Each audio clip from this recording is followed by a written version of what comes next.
Dhaka bank business মিররসনে সবাইকে আমন্ত্রণ জানাচ্ছি মিস মাজহারিন খান। দর্শক, আজ আমরা আলোচনার বিষয় রেখেছি ব্যাংকিং খাতের চ্যালেঞ্জ। আর এই খাত নিয়ে কথা বলার জন্য আমরা স্টুডিওতে দুজন বিশেষ ব্যক্তিকে আমন্ত্রণ জানিয়েছি। আমাদের সাথে রয়েছেন নামকরা একজন ব্যবসায়ী, উদ্যোক্তা এবং তিনি ব্যাংকিং খাত নিয়ে দীর্ঘ সময় ধরে কাজ করছেন। তিনি হচ্ছেন আব্দুল হাই সরকার, সভাপতি বাংলাদেশ অ্যাসোসিয়েশন অব ব্যাংক ও চেয়ারম্যান হিসেবে তিনি দায়িত্ব পালন করছেন ঢাকা ব্যাংক। আমরা পেয়েছি আমাদের মাঝে অধ্যাপক ডক্টর মোহাম্মদ মঈনুদ্দিন, ব্যাংকিং ও ইন্স্যুরেন্স বিভাগ, ঢাকা বিশ্ববিদ্যালয়। আমরা চলে যাচ্ছি আমাদের আজকের অনুষ্ঠানে। আপনাদের দুজনকে স্বাগত আমাদের অনুষ্ঠানে আসার জন্য। আমরা দেখছি যে সাম্প্রতিক সময় আসলে ব্যাংকিং খাত অনেকটা চ্যালেঞ্জের মধ্য দিয়ে যাচ্ছে এবং পিছনের সময়গুলো যদি আমরা দেখি যে ব্যাংক খাতের কিন্তু ফাইন্যান্সিয়াল প্রবলেম যতটা আমরা দেখেছি, এখন লিকুইডিটির ক্রাইসিস ডে বাই ডে বাড়ছে এবং এর মধ্যে অন্যতম যে সিদ্ধান্তগুলো এসেছে তার মধ্যে একটি সিদ্ধান্ত মার্জার।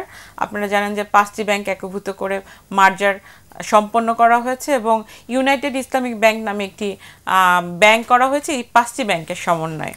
আর অন্যান্য যে ব্যাংকগুলো আছে যেগুলো সিক হয়ে যাচ্ছে তাদের বিষয়ে আমরা শুনছি যে অনেক ব্যাংকগুলো থেকেই মার্জারের সিদ্ধান্ত এসছে।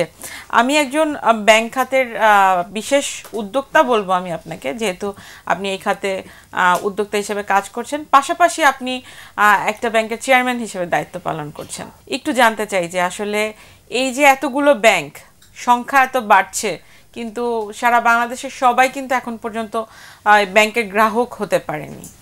আবার ব্যাংকগুলোকে মার্জার করার কথা চিন্তা করা হচ্ছে, কিন্তু আমানতের স্বার্থ সংরক্ষণ করা হচ্ছে না। তো সব মিলিয়ে কিন্তু ব্যাংক এবং গ্রাহকের মধ্যে একটা বড় ধরনের আস্থার সংকট তৈরি হয়েছে।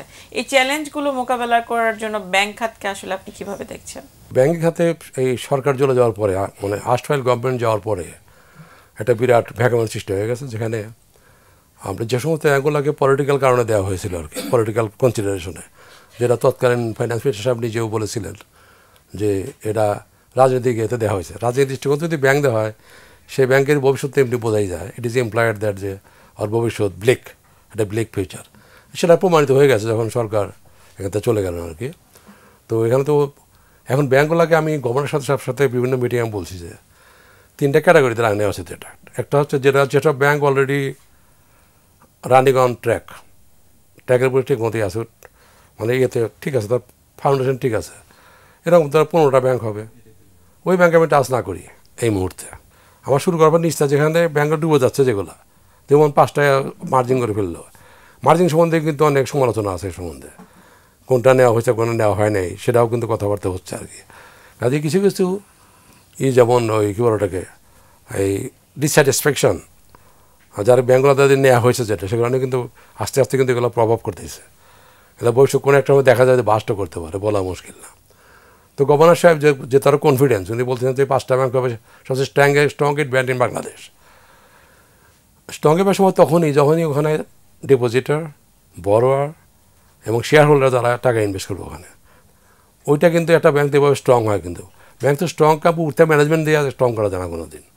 এখানে আপনাকে have to make it really destination for the investor, share holder, তারপর বড়োয়ার। এরা যখন আসবে জোরে সরে তখন সেটা স্ট্রং হবে। এটা আমি বলতে হবে না, আমি বললাম যে it will be strong by how, what are the factors. Such being the case, 6 banks are there in private government sector.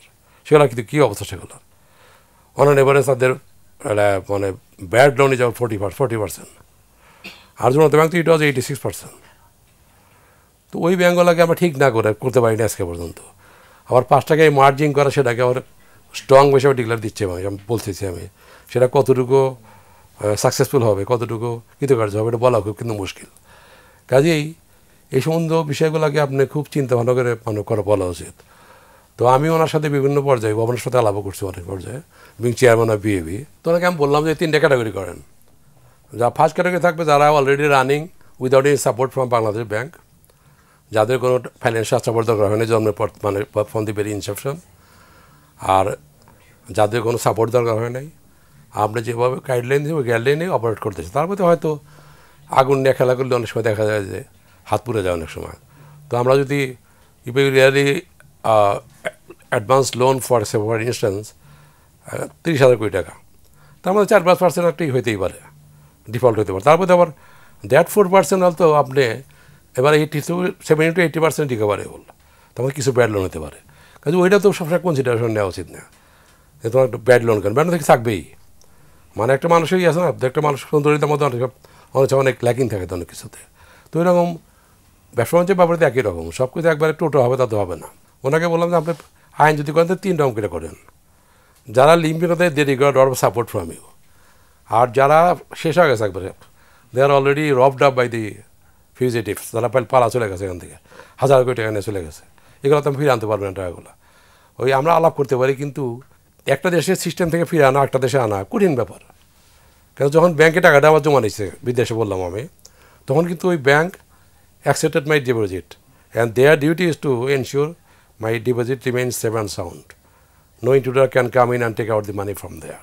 এটা কিন্তু দেবে না তো কেউ, ওই ব্যাংকও দেবে না, ওই ব্যাংকের তো আইনের বাইরে তা কাজ করবো না আপনার, কেন তার তো আমানতকে করা, একটা জমা রাখছে মানুষ টাকাটাকে আমরা ওটাকে ঠিকমতো সিকিউর করা, ওটা একজন গভর্নমেন্টও বলে করবে না ওরা। আবার আমাদের যা গভর্নমেন্টের জিজ্ঞাসা করে তাও তো হবে না।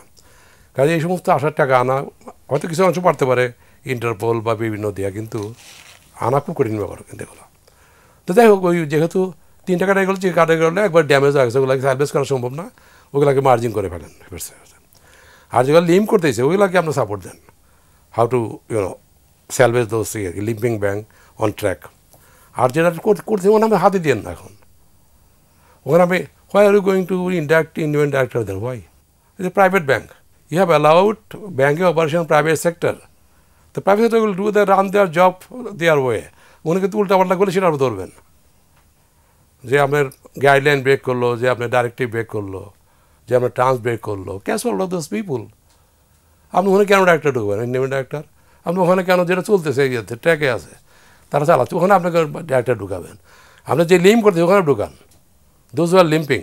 আর যেটা আসলে বললেন যে আসলে এই যে অনেকগুলো সমস্যা কিন্তু অ্যাজ এ ব্যাংক উদ্যোক্তা হিসেবেই উনি তুলে ধরলেন, যেটা আসলে ব্যাংকের দীর্ঘ সময়ের আসলে রাজনৈতিক প্রেক্ষাপট এবং রাজনৈতিক বিবেচনায় যে শেয়ার হোল্ডাররা ছিলেন তারা কিন্তু এই আইনগুলোকে আসলে ওভাবে রক্ষা করেনি। তো তারই পরিপ্রেক্ষিতে এই চ্যালেঞ্জগুলো আসলে তৈরি হয়েছে, এবং আমরা দেখছি যে এখন ব্যাংকের হাতে ফান্ড নেই বিভিন্ন ব্যাংকের। কিভাবে আসলে এই সমস্যা বা এই চ্যালেঞ্জ মোকাবেলা করা যাবে? আমাদের দেশে তো ব্যাংকের মার্জারের জন্য আমরা সম্প্রতি বাংলাদেশ ব্যাংকের যে ইনিশিয়েটিভ সেটা দেখলাম। এখন উনি যেটা বলেছেন সেটাও সত্য, পাশাপাশি আরও সত্য হলো কি, বাংলাদেশের মানুষের এখনও বাংলাদেশ থেকে ব্যাংক দেউলিয়া হয়ে যাওয়া অথবা অবলোপন হয়ে যাওয়ার অভিজ্ঞতা নেই। বাংলাদেশে যদি আপনি হিস্টোরিক্যাল ব্যাকগ্রাউন্ড দেখেন তখন দেখবেন যে বাংলাদেশে ব্যাংক এশিয়া নোভা স্কোশিয়া ব্যাংককে অ্যাকোয়ার করেছে, আবার বিসিসিআই একটা ব্যাংক ছিল সেইটা পুনর্গঠন করে ইস্টার্ন ব্যাংক হয়েছে। তো কোনো ব্যাংক ইকোনমি থেকে চলে গিয়েছে এই রকম অভিজ্ঞতা বাংলাদেশের মানুষের এখনো হয় নাই। তো সেই কারণে যারা রেগুলেটরি অথরিটি তারা কিন্তু একটা সামগ্রিক আমব্রেলা চিন্তা করে যে আমি যে সিদ্ধান্তটা নিচ্ছি এইটা হয়তো কোনো একটা ভালো প্রতিষ্ঠানের জন্য একটু খারাপ, কিন্তু খারাপ প্রতিষ্ঠানের জন্য অনেক ভালো। আমাদের যে 5টা ব্যাংকের কথা আপনি বললেন, এই ব্যাংকগুলোর অবস্থা এরকম হয়ে গেছে, বিশেষ করে ওই 3টি ব্যাংকের কথা বলছি, তাদেরকে আসলে বাঁচানো খুব কঠিন। কারণ উনি ভালো করে জানেন যে বাংলাদেশে ব্যাংকের টোটাল মূলধন হলো কিন্তু তার অ্যাসেটের 12.5%। এখন বাকি টাকা কিন্তু আসে ডিপোজিটের টাকা থেকে, তার মানে সেটা হলো লোন। এখন দেখেন কোনো একটা ব্যাংকের যদি খেলাপি ঋণ 12.5%-এর উপরে চলে যায় তাইলে কিন্তু ব্যাংকের ক্যাপিটাল আর এনাফ থাকে না ওই খেলাপি ঋণকে কম্পেনসেট করার জন্য, অফসেট করার জন্য। অথচ বাংলাদেশে আপনি দেখেন খেলাপি ঋণ এখন হলো 24.1%, এটা 2025 সালের মার্চের হিসাব। আর ডিস্ট্রেসড অ্যাসেট যেটাকে আমরা বলি যে খেলাপির কাছাকাছি, সেটা কিন্তু প্রায় 45%। সো এই 45% যদি ডিস্ট্রেসড অ্যাসেট থাকে, এটা দিয়ে আপনি ওভারঅল একটা সুস্থ ব্যাংকিং খাত চালাতে পারবেন না। আর আপনি যদি ব্যাংকিংয়ের নেচার দেখেন যে একটা ব্যাংক আসলে কিভাবে গঠিত হয়, ব্যাংকের যে গঠন প্রক্রিয়া এইটার মধ্যেই কিন্তু এর একটা দুর্বলতা রয়ে গেছে। কিন্তু যেটি আসলে উনি বললেন যে ব্যাংকগুলোকে আসলে যেভাবে খারাপ ব্যাংকগুলো যেভাবে আসলে এখন রাখা হচ্ছে, কিন্তু আমরা মার্জার প্রক্রিয়ার সাথে দেখি যে ভালো ব্যাংকের সাথে একটা খারাপ ব্যাংক দেওয়া হয়, যার কারণে একটা ব্যালেন্স থাকে। বাট এতগুলো খারাপ ব্যাংক একসাথে হয়ে তারা আসলে কি ভালো করবে, বা এটাই এখন আসলে যারা শেয়ার হোল্ডার বা যারা আসলে ক্যাপিটাল মার্কেটে ইনভেস্ট করেছে, অনেকের টাকা আটকে পড়েছে, তাদের মধ্যেও একটা শঙ্কা তৈরি হয়েছে যে তারা তো মানে তাদের ভবিষ্যৎ অনিশ্চিত, ডিপোজিটরদের ভবিষ্যৎ অনিশ্চিত, এবং তারা কিভাবে করবে এই বিষয়ে আমার আরও অনেক বলার আছে। তবে আমরা একটি বিরতি নিই, বিরতির পর আবারও ফিরছি। দর্শক, আমরা একটি বিরতিতে যাচ্ছি, বিরতির পর আবারও ফিরছি ঢাকা ব্যাংক বিজনেস মেয়ের অনুষ্ঠান। বিরতির পর আবারও আমন্ত্রণ জানাচ্ছি ঢাকা ব্যাংক বিজনেস মেয়ের অনুষ্ঠানে। জি, আপনি যে 5টা ব্যাংকের কথা বললেন তার মধ্যে 2টো ব্যাংকের কিন্তু অ্যাসেটের কোয়ালিটি 50%-এর উপরে ছিল, বিশেষ করে এক্সিম এবং SIBL। আর বাকি 3টা ব্যাংকের অ্যাসেট কোয়ালিটি হলো 90%-এর উপরে।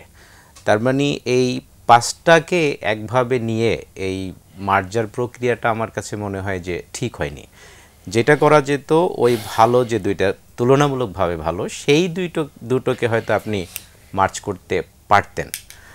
কিন্তু ওই যে বললাম, বাংলাদেশের যেহেতু অভিজ্ঞতা নেই ব্যাংক অবলোপনের, এই কারণে গভর্নর সাহেব চেয়েছেন যে বাংলাদেশ ব্যাংক যদি একটা নিশ্চয়তা দেয় যে আমরা এখানে ব্যাংক একীভূতকরণ করব, আমরা এটার পেছনে আছি, ডিপোজিটর যারা আছেন তাদের ভয়ের বা আতঙ্কের কিছু নেই। কারণ যদি কোনোভাবে এই রকম অবস্থা হয়, ধরেন কোনো একটা ব্যাংক তার ডিপোজিটরদেরকে টাকা ফেরত দিতে পারছে না, সব ডিপোজিটর যদি ব্যাংকের দিকে চলে যায়, তখন কিন্তু এই খারাপ ব্যাংকের অবস্থা ভালো ব্যাংককেও আস্তে আস্তে এফেক্ট করবে, যেটা আসলে আস্থার সংকট প্রকট। একটা ইম্পর্টেন্ট পয়েন্ট বললেন, যেটা আপনার ডিপোজিটর ডিপোজিটর মানে যেটা মানে 5টা ব্যাংক মার্জিং করে গভর্নর সাহেব বলতেন যে সব স্ট্রংগেস্ট ভাবে বাংলাদেশ। এটা একটা ব্যাংকের স্ট্রং বলবেন কখন, তার ক্রাইটেরিয়াটা কি, হোয়াট ইজ দ্য ক্রাইটেরিয়া, অর্থাৎ depositor is there, borrower is there, shareholder is there, then it is a very strong bank. এখন কোনো ব্যবসায়ী, আমি যেন ব্যবসায়ী লোক, আমি কী কারণে ওই ব্যাংকে টাকা রাখবো? আমি যেটা ব্যাংক অনেকগুলো খারাপ ব্যাংক একসাথে করে ব্যাংক করা হয়েছে, ওখানে তো ওই ব্যাংকটাকে ডিপেন্ডেন্ট করতে তো 20 বছর 25-30 বছর লেগে যাবে। ওইটাকে সব মানুষ মাথার থেকে আউট করতে যে কী কারণে ওরা হয়েছে আর কি, ওইটাকে মানুষ শক্তিশালী ব্যাংক করা কঠিন ব্যাপার। তো সাহাজ ব্যাংক দেখে তাহলে তুই যেগুলো সরকারি ব্যাংক ওগুলো করতে পারতো। তো এটা তো কোনো সম্ভব নয়, এটা এভাবে বলতে হবে না। এখন এক্সাম্পল কথা বলি, এক্সাম ব্যাংক কিন্তু এমন একটা ব্যাংক, আমাকে নিয়ে গেছে সাথে করে কিন্তু গভর্নরের কাছে, বিং চেয়ারম্যান BAB ওই সব আমাকে সাথে করে নিয়ে গেছে, ওরা সবাই হাইবে আপনি কি একটু বোঝান। তো গভর্নরের সাথে নিয়ে গেলাম আমাদের 2-3 জনকে। তা আমি গভর্নর সাহেব বললাম যে এটা মানে এইটা দিয়ে দেন।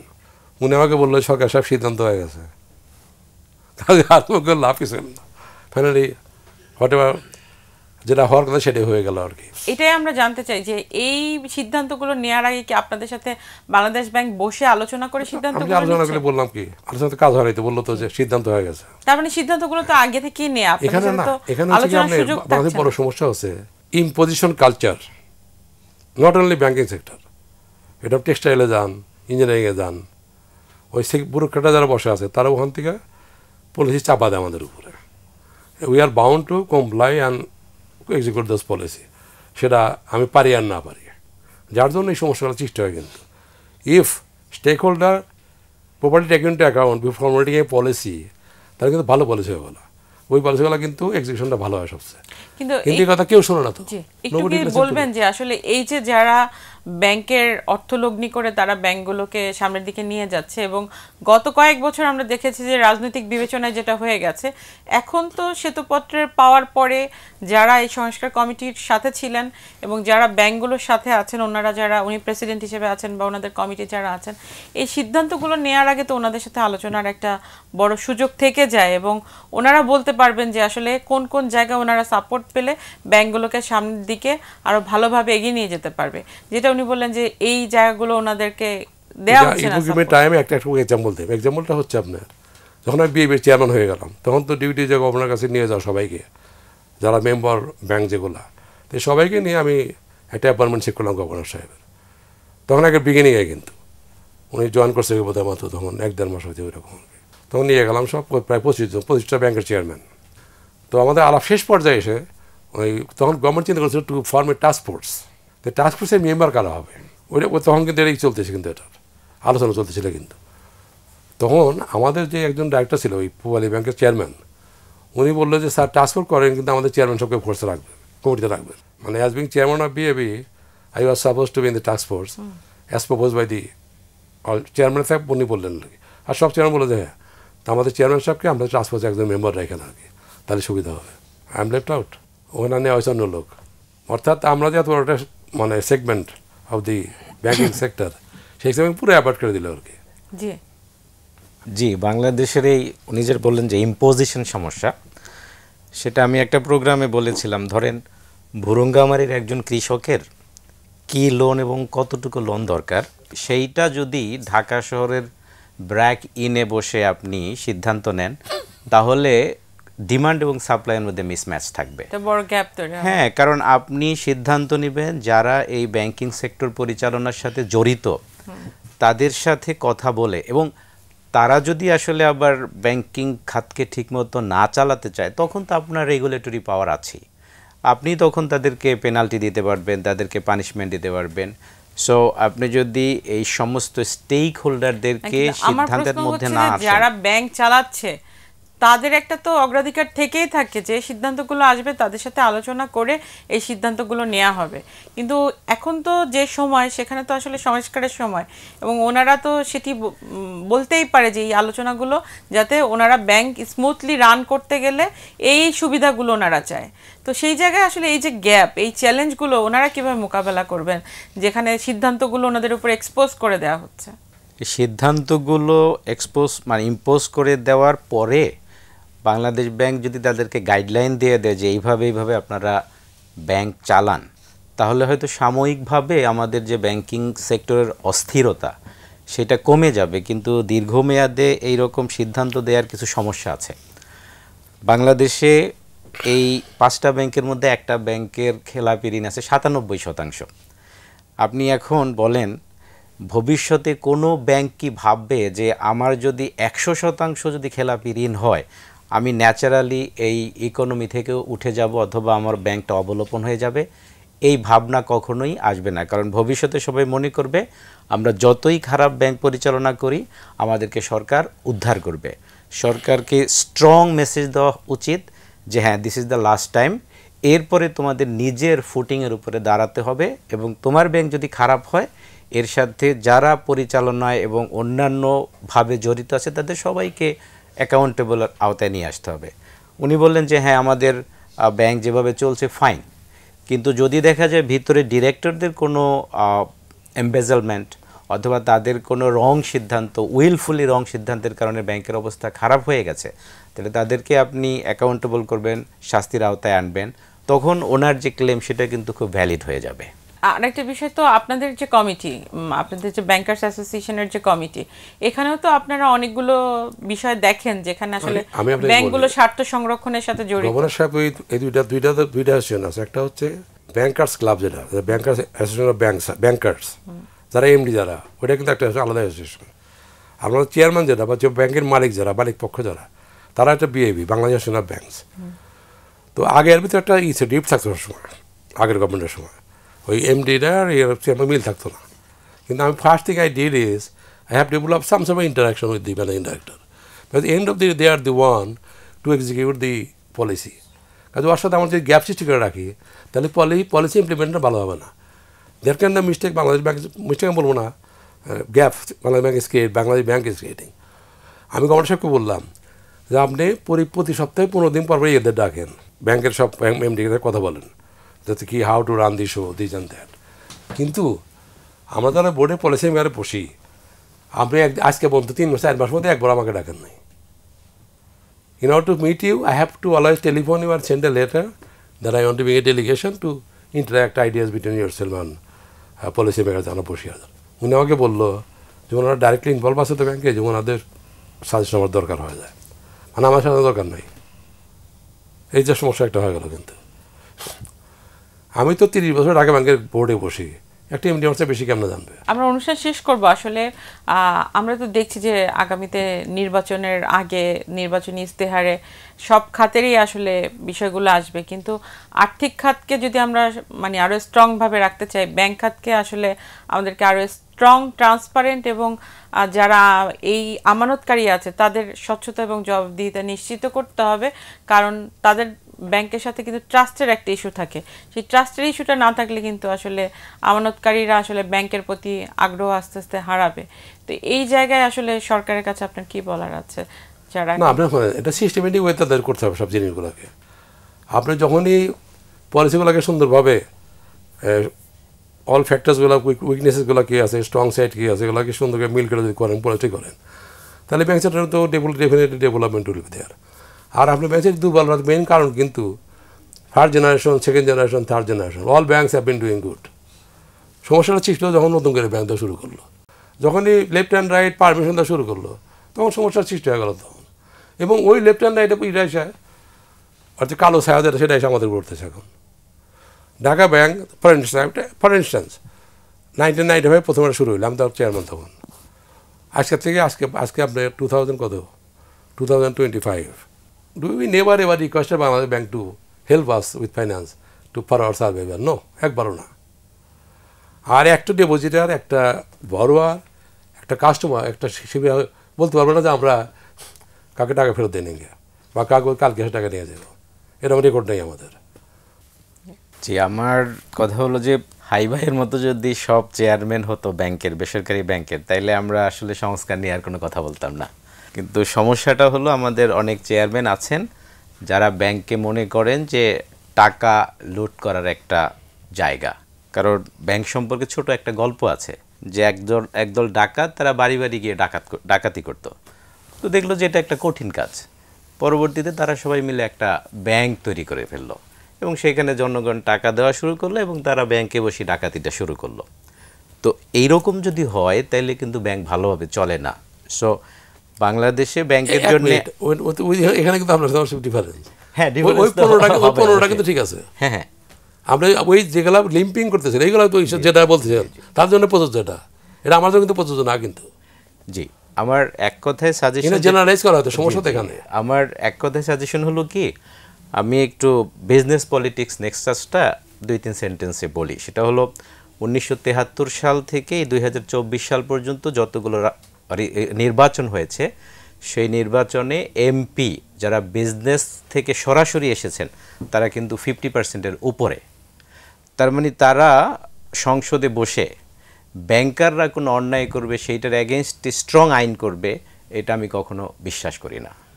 এই জন্যে ভবিষ্যতে যে নির্বাচন আসছে, যারা এমপি ইলেকশন করবেন, they must be disassociated from the ownership of the banks. কারণ আপনি তো কনফ্লিক্ট অফ ইন্টারেস্ট নিয়ে তখন সংসদে যাবেন, তখন আপনি এমন আইন করবেন যে আইন করলে আপনি অন্যায় করলে আপনি সেখান থেকে বের হয়ে যেতে পারবেন। গুড গভর্নেন্স তো আছেই, আর লিগ্যাল ইনফ্রাস্ট্রাকচার ডেভেলপ করা খুবই জরুরি। আমরা আশা করছি আসলে ব্যাংকিং খাত অনেকগুলো চ্যালেঞ্জের মধ্যে দিয়ে যাচ্ছে, তার মধ্যে আসলে আমানতকারী যারা আছে তাদের একটা ট্রাস্টের ইস্যুটা এখন আসলে সবচেয়ে বড় বিষয় হয়ে দাঁড়িয়েছে।